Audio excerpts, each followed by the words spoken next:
clipping. Now, a pinhole camera is not a very good way of seeing. It does produce a sharp image, but because it's so narrow, you hardly get any light in. The answer to this problem is that ingenious device, the lens. Nautilus has a pretty poor eye compared with its relatives, the squids and octopuses, because they do have a lens. And so we can't help wondering, why doesn't Nautilus have a lens? Why didn't it evolve a lens? Well, I suspect that Nautilus may have got itself stuck on a little peak some way up Mount Improbable. You see that although we've got one big peak there, there are various other peaks on the way. There are quite a lot of them. And since the rule in evolution is just to keep going uphill, when the ancestors of Nautilus came up the track here, up the path here, and got to this point, that way uphill looked just as inviting, so to speak, evolutionarily, as that way. Both of them were uphill. Evolution has no foresight. Evolution has no way of knowing that if you travel up that way, you're going to end up with a lens. For the moment, this appears to be a perfectly good way to travel, because the pinhole camera at this level of illumination is an effective eye.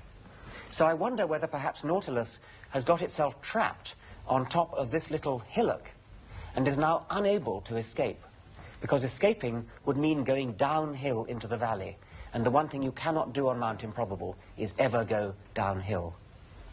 Is this guy crazy?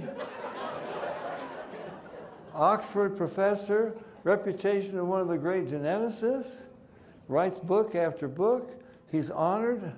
What? I'm telling you, this is just a...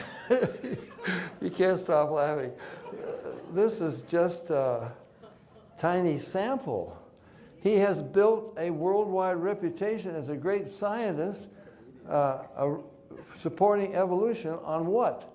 Myths, out of his imagination. He built this whole model here out of his imagination, but he takes it very seriously. I'd love to have you follow him. In the book, I take a little trip with Dawkins up Mount Improbable.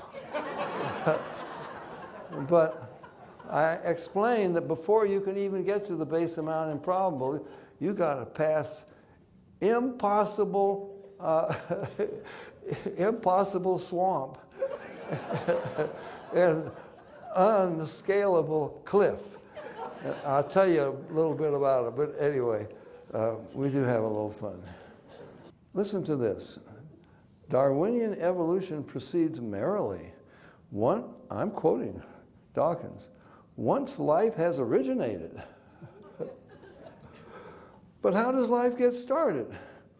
Well, the origin of life was a chemical event or series of events whereby the vital conditions for natural selection first came about. Isn't that amazing? Yeah, explain it.